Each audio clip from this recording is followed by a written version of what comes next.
how does somebody sell a property that could potentially be a commercial property for the new buyer? Should they rezone it themselves or what? So, so these properties are called transitional properties, and ALCs specialize. They have a whole training course just on transitional land, and it's not what the property is; it's what the property could be.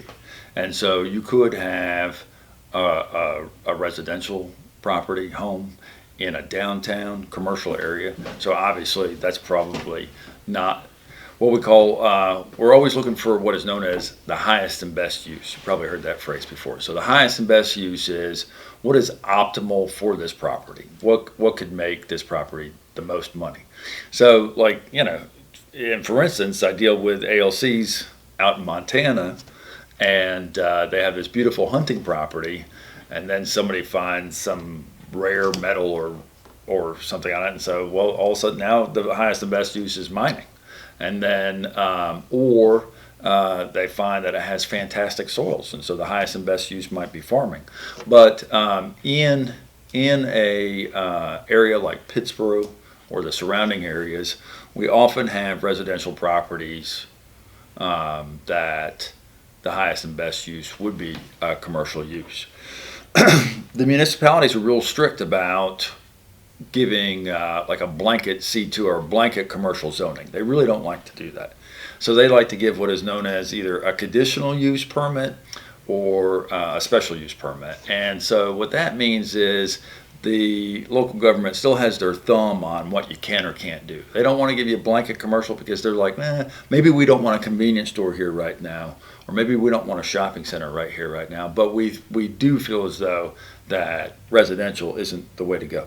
And so sometimes we transition into that. We go like office and institutional, so it becomes like an accountant's office, a doctor's office, a lawyer's office, or sometimes they just go full-blown commercial. But because it's so difficult to get that blanket commercial zoning, you're pretty much going to have to, as a seller, work with the buyer to make sure that they get their approved usage. So if they're like, hey, I want to be able to sell cars on this property, okay, they're only going to buy that property if the local municipality says, okay, you got a conditional use permit for selling cars. And so it can take several months. There's a lot of money that the buyer has to spend.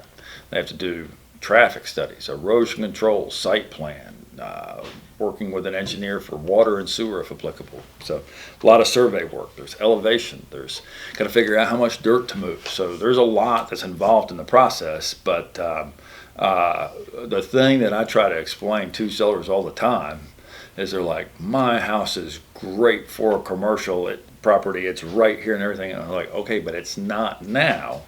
And of course, sometimes you can wait 10, 12, 14 months and everything. Of course, no seller wants to wait that long, but if you really want to get that most reward, the highest and best use, then you have to understand that the buyer's not going to pull the trigger on it until it is what they want it to be. So we could certainly sell the property for much cheaper and let the buyer do it, but it's kind of a give and take.